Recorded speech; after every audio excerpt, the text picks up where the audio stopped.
Israel and Lebanon met for direct diplomatic talks, the first time in more than 30 years. Negotiators had their work cut out for them. What Prime Minister Netanyahu needs to present a successful outcome to the Israeli people: no more missiles, no more rockets, and no more threat on Israel's northern border. We cannot negotiate while there's a gun to our heads. I'm Marco Werman. And I'm Carolyn Beeler. We'll hear the pressures facing each side, plus the role of censorship in this 21st century war. Also in Colombia, an online following catapulted an unlikely candidate into office. Social media levels the playing field. And our reporter in Thailand braves a water fight to ring in the Buddhist New Year. All today here on The World. This is The World. I'm Marco Werman. And I'm Carolyn Beeler. Israel and Lebanon have no formal relations. So their face-to-face talks in Washington, D.C. today, their first direct diplomatic dialogue in more than 30 years, are a milestone. But Hezbollah, the Iran-backed militant movement that's been deeply embedded in Lebanon since the 1990s, did not have a place at the table. In fact, Hezbollah has said that even if an agreement is reached, it does not plan to abide. Heading into the talks, we spoke with two different guests, one in Lebanon and one in Israel. We'll start with Maha Yahya in Beirut. She directs the Malcolm H. Kerr Carnegie Middle East Center. I asked her to describe the significance of today's talks for Lebanon. A massive step for Lebanon. It's really breaking a significant taboo for the country to have direct talks with Israel. So the Lebanese government is the party involved in these negotiations, but it is the Iran-backed militia group Hezbollah that is actually fighting Israel. So how much can actually be accomplished at these talks without them at the table? Lebanon has gone to these talks with one demand and one demand only, which is a ceasefire. We cannot negotiate while there's a gun to our heads. Israel's demands of Lebanon are far greater. It's not just about the dismantlement of Hezbollah.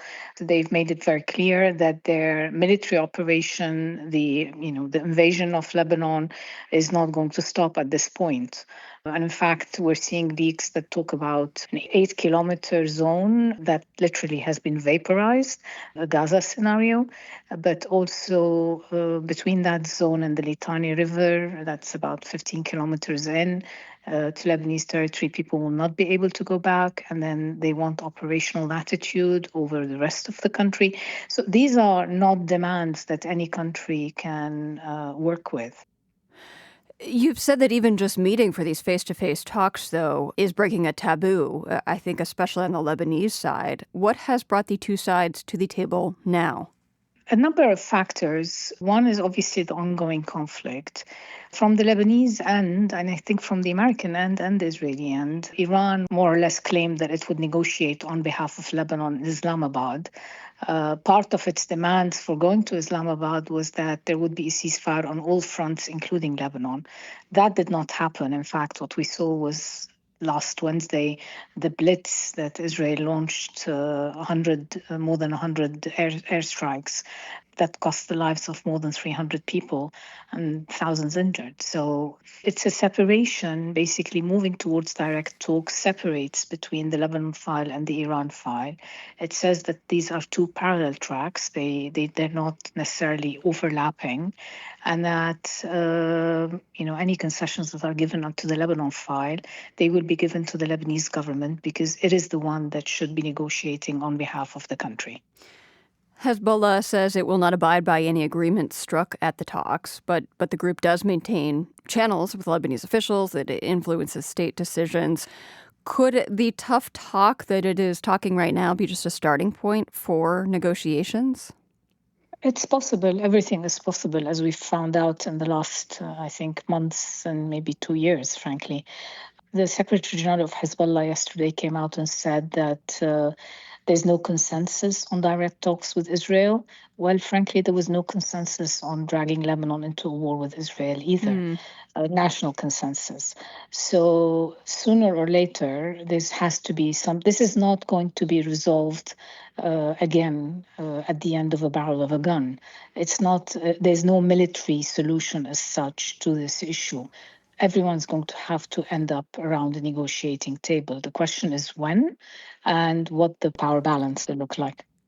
Given all of that, how optimistic are you that this could actually turn into a full-scale peace effort? At this point, not very optimistic, but who knows? Again, it's the pessimism of the intellect, optimism of the will, to quote Gramsci. So, something I would say you probably know well in Lebanon. Unfortunately, yes. And fighting continues. Israel struck southern Lebanon today.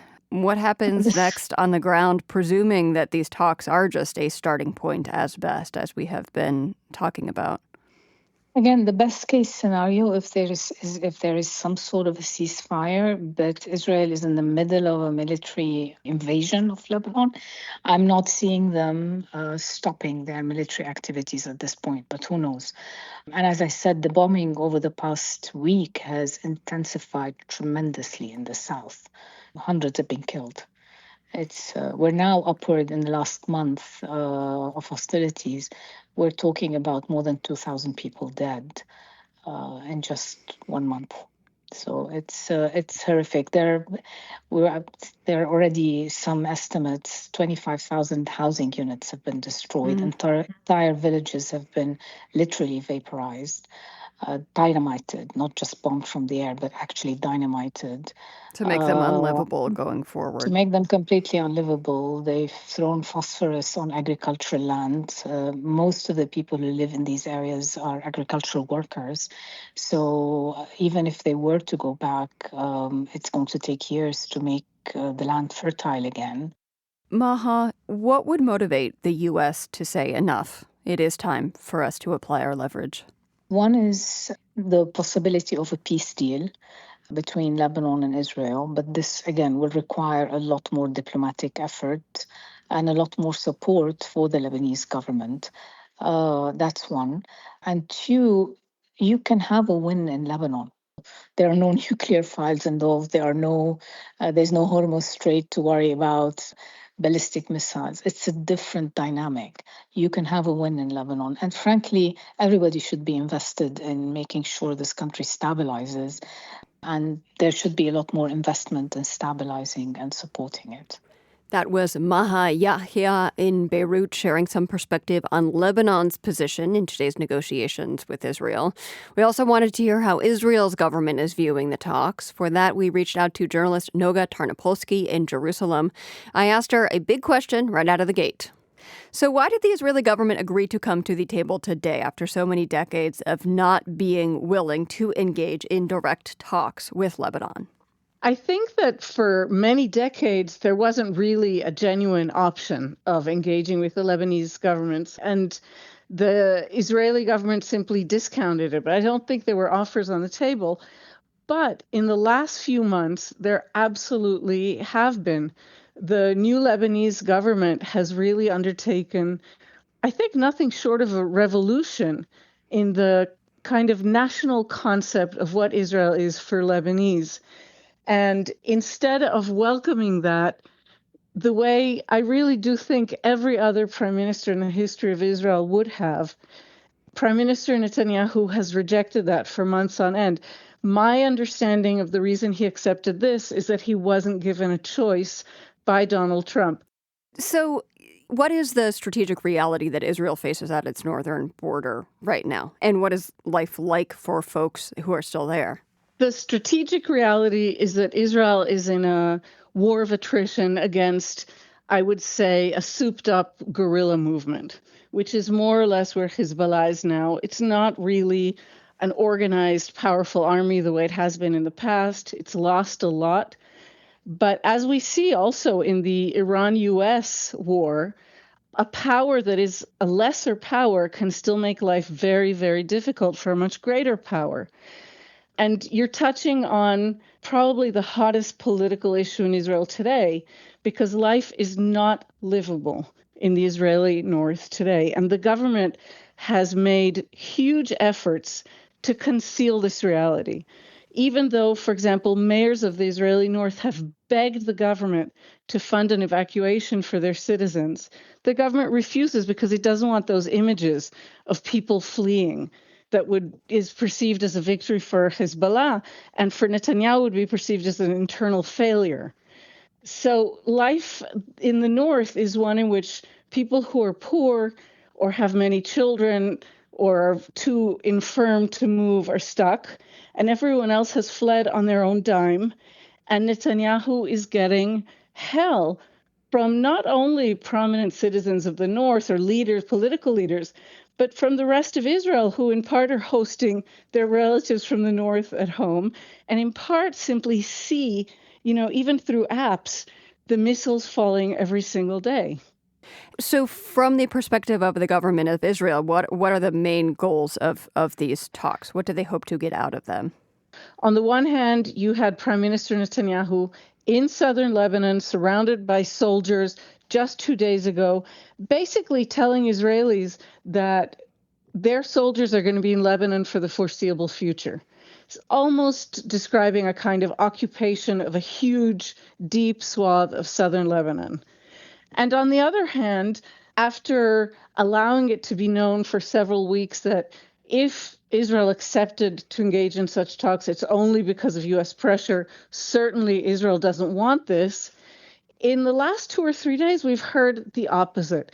The Israeli government has been letting it be known that they want much more than just to disarm Hezbollah or to neutralize Hezbollah, that what they hope for is a comprehensive peace agreement with Lebanon, as if the kind of agreement that would let Israelis travel up the coast to Beirut, for a nice weekend. And initially, I think on first blush, it sounds like, wow, Israel's really, hopeful about this. But in reality, I think that it's a way of setting expectations so high that they're bound to fail.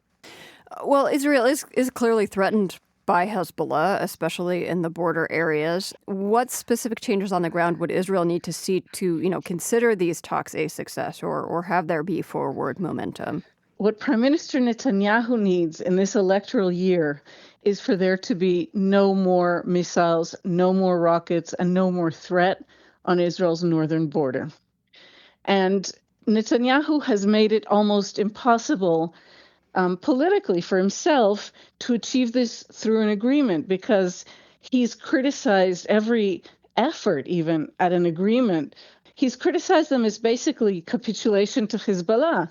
And yet we see that militarily, that possibility of really a quiet border doesn't seem to exist. The Israeli army has been pounding Lebanon for weeks now, and Israel's getting pounded back. So if Prime Minister Benjamin Netanyahu has always kind of discounted the possibility of an agreement through negotiation, is there anything that is up for negotiation on the Israeli side in these talks? Is it clear if Israel is willing to make any concessions?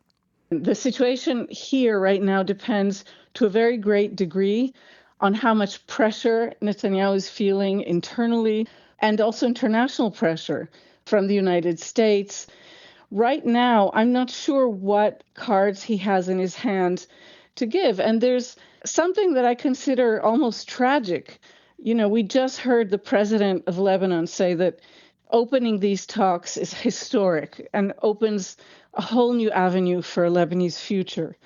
And in the state of Israel today, the government views talks of any kind between nations, American talks with Iran, Israeli talks with Lebanon, as a form of capitulation. There's simply no fanfare. There's no joy. It's as if the entire, let's say, 60-year history of Israel as a nation that, certainly in its public face, sought peace with its neighbors, wanted to be recognized and received in the Middle East. All of that apparently has just been erased by the current Israeli government. That was journalist Noga Tarnopolsky in Jerusalem. The first public statements coming out of these talks suggest that while no major breakthroughs have been made, the conversations will continue. We'll keep our eyes on what happens.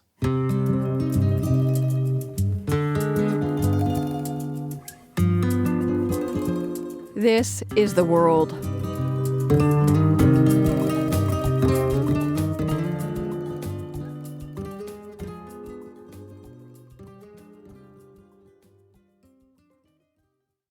This is The World. I'm Marco Werman.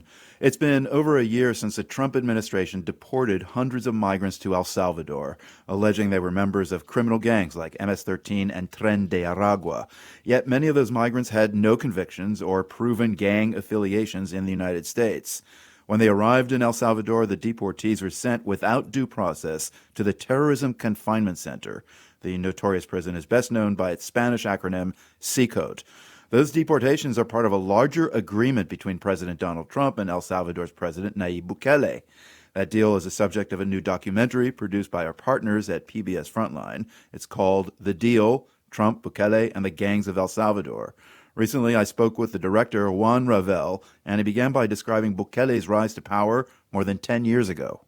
So initially, Nayib Bukele was a progressive. He came from the left-wing party, FMLN, and he did have an anti-violence element to the way he governed San Salvador.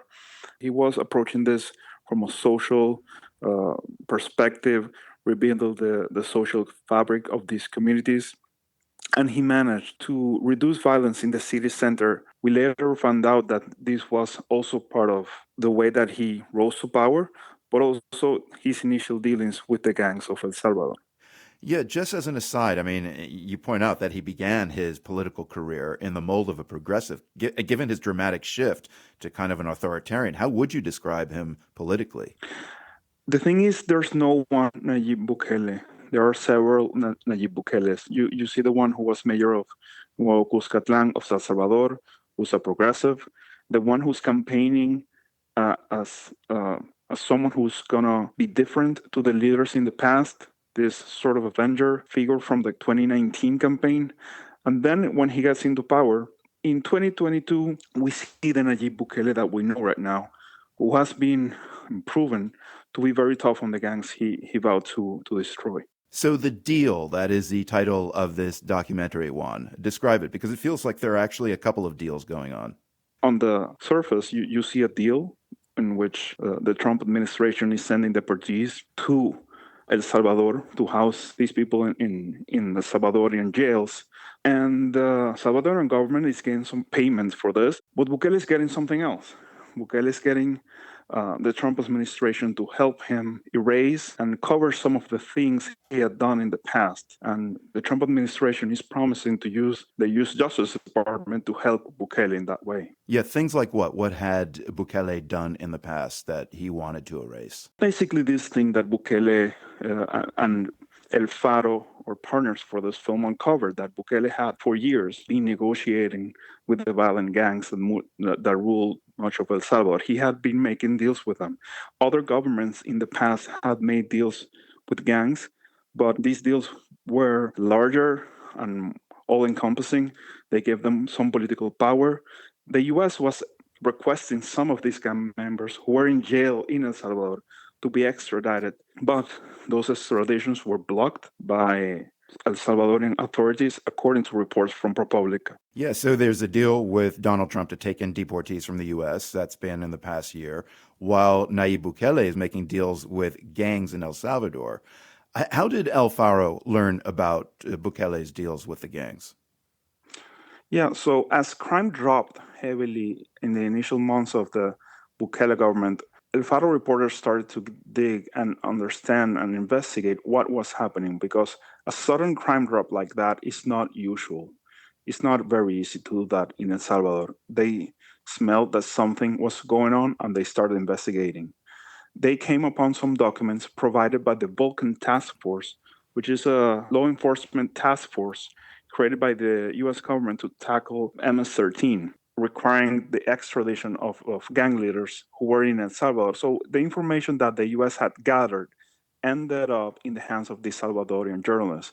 And they saw prison logs in which they saw Bukele's political appointees going into prisons to make deals with the MS-13. Well, there's an extraordinary story that you tell about a gang member, a notorious gang member named Crook, that's his gang name, who was wanted by the U.S. for extradition, but was then reportedly whisked out of El Salvador, out of the prison, by a Bukele official. Tell us about that and how investigative journalists managed for a while to keep tabs on Crook. Crook's story is an incredible story. He was requested by the U.S. for extradition for allegedly committing crimes in the U.S. or directing crimes to be committed in the U.S. from his prison in El Salvador. But then Alfaro reporters find out that he's no longer in jail in El Salvador, as he's being requested for extradition by the U.S. Crook disappears, but El Faro reporters are able to track him because his girlfriend was uploading pictures of her and him on social media. She covered his face, but the reporters knew this man's tattoos and they could match them. They obtained also audios of a Salvadoran government official admitting to have driven Crook out of El Salvador and delivering him to Guatemala, where he escaped and was later captured. So Nayib Bukele came into office in 2019 during Trump's first term. Then Joe Biden had to deal with Bukele, and now Trump is back. Can you just briefly describe kind of the salient points of how White House policy with Bukele has shifted over the past 7 years? Bukele and Trump, initially, Bukele was coming in when Trump was exiting the White House. They had a meeting. They had a good relationship. I think Bukele was smart to present himself as someone who would help him discourage migration from Central America, and Trump liked that. He also liked that Bukele seemed to be tough on gangs. The relationship with the Biden administration wasn't very good. The Biden administration had sanctioned some of Bukele's allies. They had criticized backsliding in democracy in El Salvador, and Vulcan Task Force, the Justice Department operation who was pursuing MS-13, was capturing gang members that had information about Bukele's deals with the gang. So it was a sour relationship. One of the reporters we interviewed said it was the lowest point in the two countries' relationship as far as he can remember. But then an opportunity came because as Bukele is lobbying the MAGA movement, Trump comes back. Finally, Juan, the Trump administration has reaffirmed its intention to deport Kilmar Abrego Garcia to Liberia now. In some ways, Abrego Garcia has become the face of the legality or illegality, in some cases, of deportations and the administration's dubious claims about how dangerous these migrants were. What is the current status of the people who were deported? Because as your documentary reminds us, there were many deportees who had no criminal convictions. Yes. So the Venezuelans who were sent to El Salvador in 2025, some months later were deported back to Venezuela. By the way, many of them have reported harsh treatment and torture in El Salvador. That's well reported. So most of the Venezuelans were returned back to Venezuela. Juan Ravel is the director of The Deal, Trump, Bukele, and the Gangs of El Salvador, a new documentary produced by our partners at PBS Frontline. It's streaming now on YouTube. Juan, thank you very much for joining us. No, thank you very much.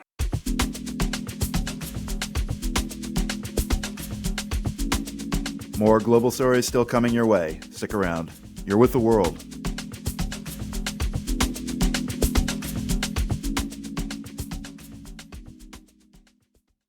This is The World. I'm Marco Werman.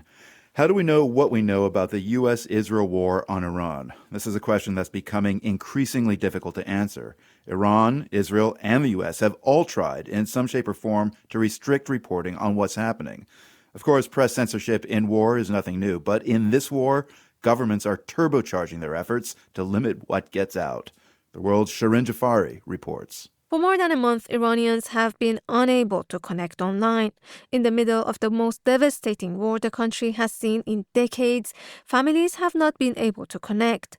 Mahsa Ali Mardani is with the human rights organization Witness. It has broken the record of not only being the longest internet shutdown in Iran, but being the longest global internet shutdown. She says the authorities in Iran have been clear about their intentions.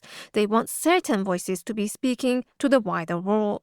Ali Mardani says Iran's foreign minister, Abbas Araghchi, was asked on CBS's Face the Nation why he was able to connect online while the rest of the country was in the dark. Because I'm the voice of Iranians, and I have to defend their right. Some Iranians have been able to get online using expensive tools like VPNs. Even fewer have access to Starlink, the satellite internet system run by SpaceX.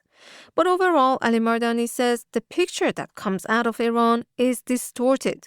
It creates a very difficult and toxic information space. What we do see quite prominent is the regime's narrative. She says during the anti-government protests in January, the government clamped down on anyone who filmed the demonstrations or the violent aftermath. But in this war, she says, the opposite is happening. The government is allowing documentation of civilian casualties and the destruction. That also results in them turning it into propaganda. We've seen, the very tragic bombing of the Minab school turn into almost kind of a cartoon propaganda point. The war has also impacted other countries in the region, in particular the Gulf monarchies. They too have restricted what information is shared online, says Mira Al-Hossein. She's an Emirati sociologist at the University of Edinburgh. They've tried to control the narrative from the get-go. It was very important to control the story, not only for the present moment, but also for the historical record. Across the Gulf, she says, governments have arrested and fined anyone who filmed the attacks or the damage. Some people were even deported for sharing information, she says. Today, the Committee to Protect Journalists said that a prominent American Kuwaiti journalist, Ahmad Shoaib-ed-Din, was detained last month after publishing footage of an American jet crashing near Kuwait City. Many of the Gulf states are using anti-terror laws to restrict information about the attacks on their infrastructure, Al-Hossein says. Countries have clamped down on any sort of attempt to even contextualize this war. The Gulf countries aren't the only ones. Israel has a formal military censor that reviews sensitive reporting, says Amos Barshot, who writes for the Columbia Journalism Review. The overall way that this is couched is that this is a national security issues, but critics have kind of pointed out that simultaneously what the collective effort seems to be, aiming towards is trying to prevent coverage of successful strikes on Israel. Barshad says the censor's office doesn't read or review everything that is being published, but reporters know where the red lines are, the sites of the strikes, for example. People kind of jump to express that they've had their coverage cleared by the censors. They want to be clear that they are supporting the war effort, that they are going along with the IDF's directives. The Israeli military has been targeting reporters in Lebanon, where it's fighting a war with Hezbollah. Last month, it killed 3 reporters, striking their car, which was clearly marked as press. It accused one of the reporters, Ali Shaib, of working for Hezbollah. Zahra Hankir is a Lebanese-British author. This is part of a pattern in which the Israeli authorities have targeted journalists both in Gaza and Lebanon, and states that they are targeting them because of their affiliation or work with Hamas or Hezbollah without providing evidence. Despite the threats to their lives, Hankir says Lebanese journalists have been working to document the war. She adds that their safety must be taken seriously. These are civilians. They should not be considered a minor blip of a news story when they are killed. Here in the US, the government has attempted to impose its own restrictions. President Trump threatened to jail reporters who broke the story about the missing American pilot in Iran. The chair of the Federal Communications Commission threatened to revoke broadcast licenses over coverage of the war. For The World, I'm Shirin Jafari. Pope Leo is on a 10-day tour of Africa, and he's using his pulpit to speak out against war. Violence, despite all appearances, will never have the last word. Those words were delivered yesterday at a monument for Algerians who died in a war for independence. They came during the first ever papal visit to Muslim-majority Algeria. The speech followed an unusual exchange between the Pope and U.S. President Donald Trump. The Pope called President Trump's threats to Iranian civilization truly unacceptable, and the U.S. President said the Pope was, quote, weak. Matthew Schmaltz is the founding editor of the Journal of Global Catholicism. When we spoke today about the role of the first American Pope in geopolitics, he reminded me that Leo is not just a U.S. citizen. He also has Peruvian citizenship and a lot of experience in the Southern Hemisphere. He really does have the values and concerns of the global South at heart. That said, most Americans definitely perceive him as the American Pope. And so his words then do resonate more strongly within an American context than the words of someone like Benedict XVI or John Paul II would. I want to switch gears here and talk about the Pope's visit to African countries. I believe it was yesterday he arrived in Algeria. Algeria is about 99% Muslim. Why is Pope Leo stopping there? For Pope Leo, in his vision of the gospel and also in his global political understanding, recognizes that the Catholic Church's relationship with Islam is particularly important. And so he's already been to Turkey. And so in being in Algeria, he is emphasizing the need for common ground between Christians and Muslims, and also is emphasizing the idea or the fact that Christians and Muslims can work together for the common good. Pope Leo also has a connection with Algeria because he is a first member of the Augustinian order to become Pope. St. Augustine was born in Algeria, right? Right. He's also referencing the fact that Christian roots are in Africa. And that's also acknowledging that there is no question that the center of gravity in global Catholicism has shifted. And Africa is not only the most quickly growing part of the Catholic world demographically, but it's also a center for the intellectual life. And his trip to Africa as a whole recognizes this. So Pope Leo will go on to visit Cameroon and Angola later this week. They're both places long mired in conflict. I understand that his message there will continue on this theme of anti-war and peace. Is that right? Yes, and as you correctly identify, both Cameroon and Angola are dealing with a great deal of internal tensions. In the case of Cameroon, it's what they call the Anglophone crisis between French and English-speaking parts of the country. In Angola, it's wealth inequality and the aftermath of very brutal and long-lasting civil war. So in each case, what Pope Leo is going to be arguing for is how the Catholic Church can be a force for unity, a force for peace, and a force for nation building and unity within two countries that are still facing deep divisions.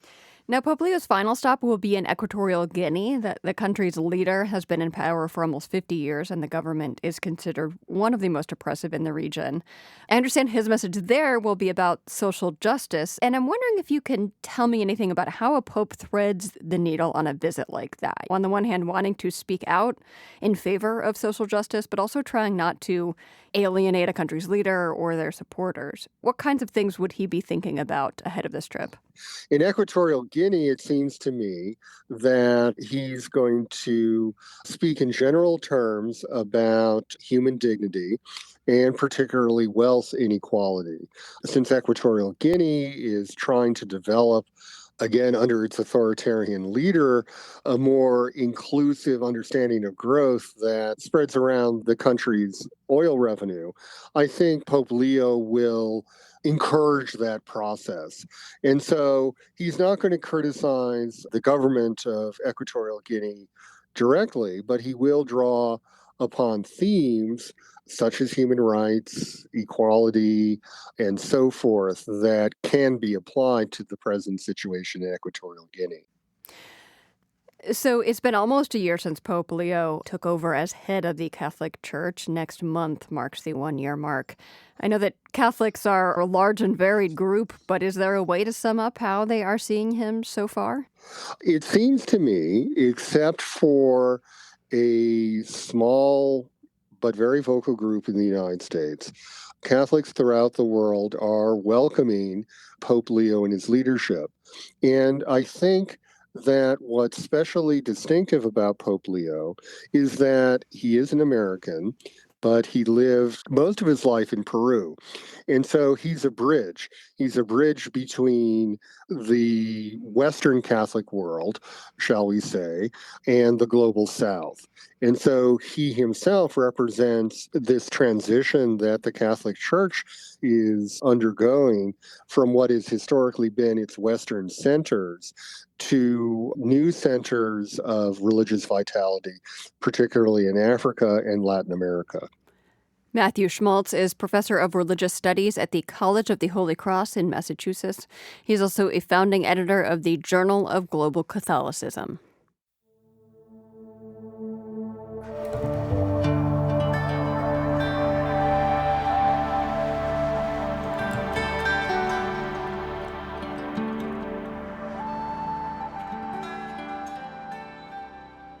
In Colombia, there's a new name rising to prominence in national politics.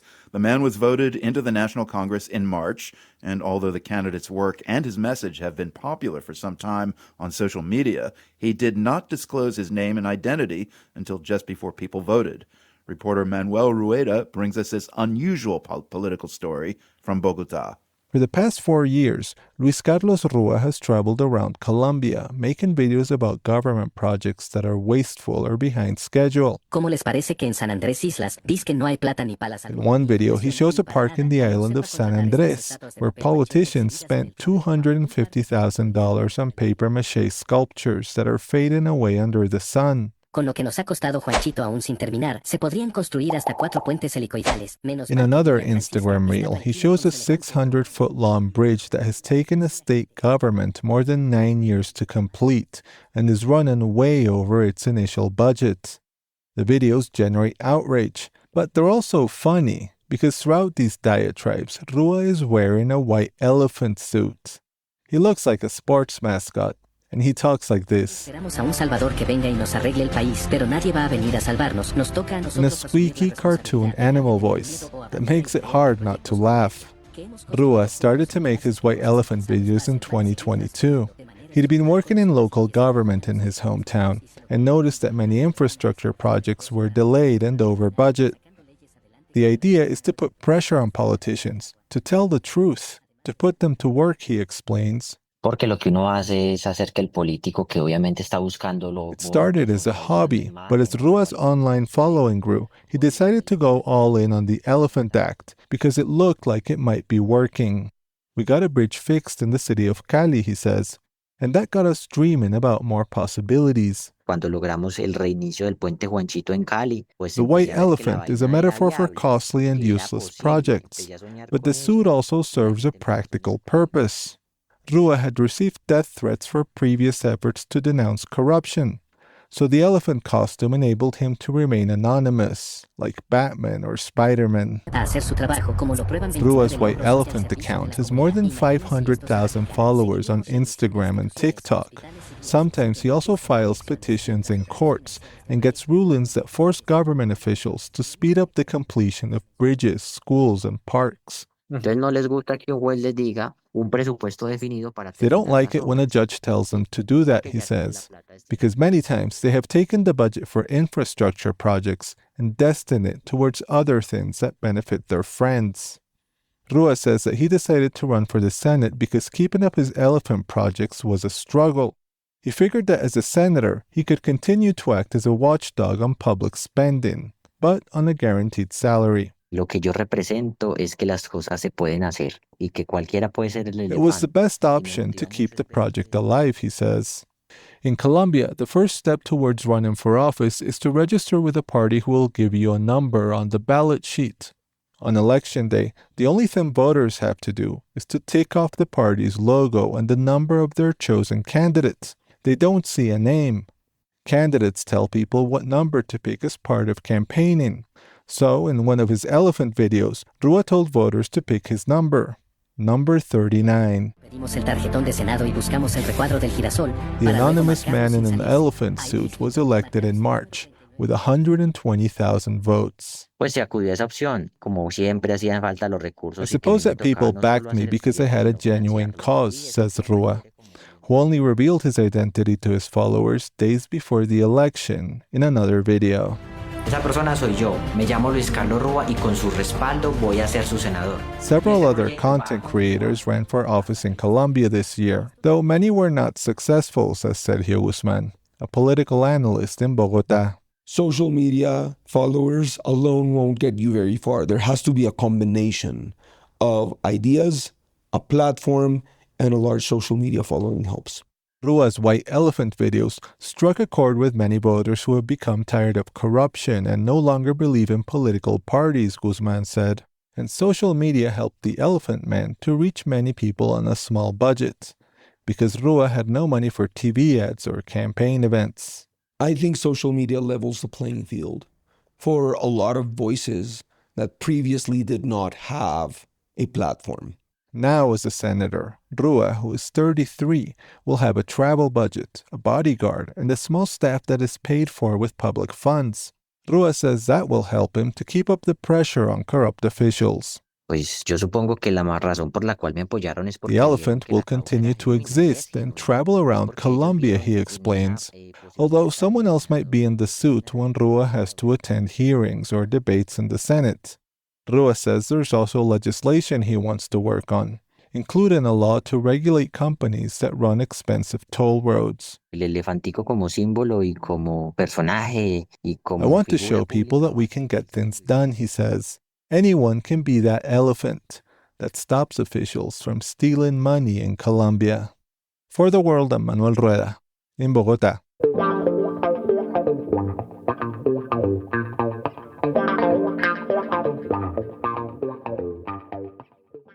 This is The World. I'm Carolyn Beeler. Thailand is in celebration mode this week. It is the Thai Buddhist New Year, a time to wash away worries, literally, by dousing people on the street with water. But the war in Iran is having ripple effects even there, at street parties 3,000 miles away from the conflict. From Thailand, Patrick Wynn reports. For the next 48 hours or so in Thailand, it is socially acceptable to dump water on the heads of total strangers. As I was walking down the sidewalk in a seaside town called Hua Hin, some guy with a bucket got me real good. I'm screaming, "That's so cold." The guy spiked his water bucket with ice cubes. This is Songkran, the Thai Buddhist New Year. It is the world's biggest water fight. 3 days of merrymaking on the street with loud music and everyone shooting each other with water guns. But that's just one facet of the holiday. Traditionally, this is also a time to gather with family, to get on your knees before the elders, mom, dad, grandparents, and gently pour water over their hands, cleansing them of any suffering. This year, many Thai people cannot fulfill this ritual.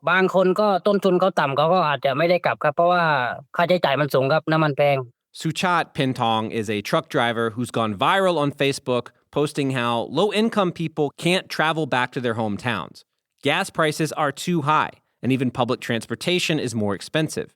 Since the US-Israeli attacks on Iran, fuel prices across Southeast Asia have shot up more than 40%.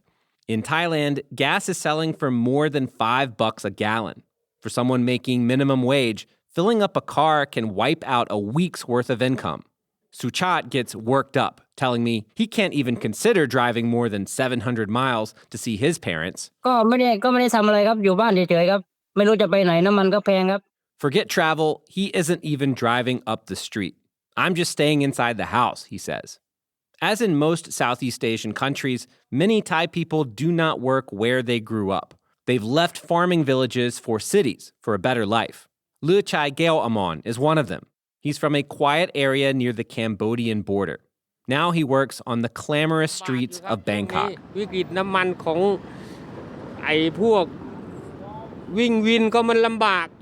fuel crisis is a struggle, he says. Leo Chai is a motorbike taxi driver in his 50s. Every day, he sits on a hot curb, waiting for customers, breathing exhaust. He deserves a break. And for most working-class Thai people, there is just 1 week a year, Songkran, when they can get time off work to go home, rest up, and reconnect. Now even that is being taken away. Leo Chai says, "I just wanted to go back and pay respects to my elders, to wish them health and strength." Songkran also brings in tourists who may not care about Buddhist rituals, but want to run wild with water guns. They spend money. Thai businesses rely on them. But this year, fewer foreigners have flown in, says Lisa Hamilton, the president of a nightlife business association in the Thai beach town of Pattaya. Because of this war, everything has slowed down, she says. People don't want to go on holidays. Plane tickets are too pricey. For her, this summons memories of another crisis in the recent past.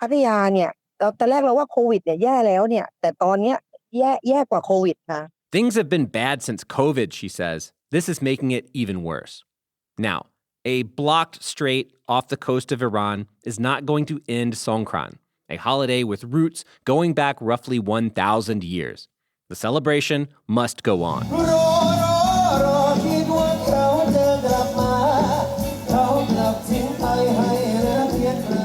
Downtowns across Thailand are still rocking. The city of Hua Hin is full of music and glee and people from every walk of life going to war with water guns. If you can't afford to go home, you can at least party hard wherever you're standing. At least that's what I heard from Tong. He's the guy who dumped ice water on my head. Donk, last name Ayutwan, says the war is really hitting us. The 44-year-old works long hours at a dry cleaner's and cannot afford to visit his hometown just a 3-hour drive away. But today, Donk says, I'm pretty happy, right here. And with that, he refilled his bucket from a tub of freezing water, ready to attack the next stranger crossing his path.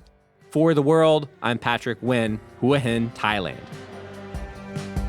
The World is produced by GBH and PRX, broadcasting weekdays from the Nan and Bill Harris studio in Boston and from the Department of Communication at UC San Diego.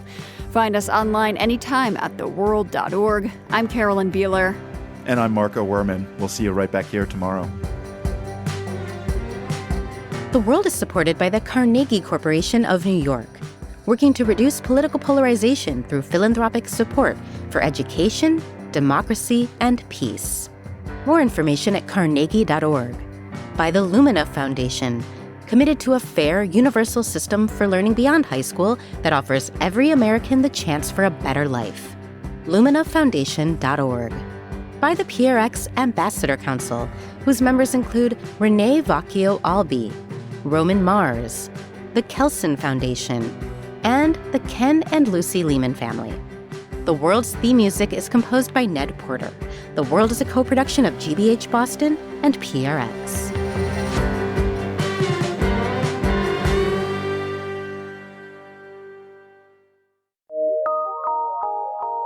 PRX.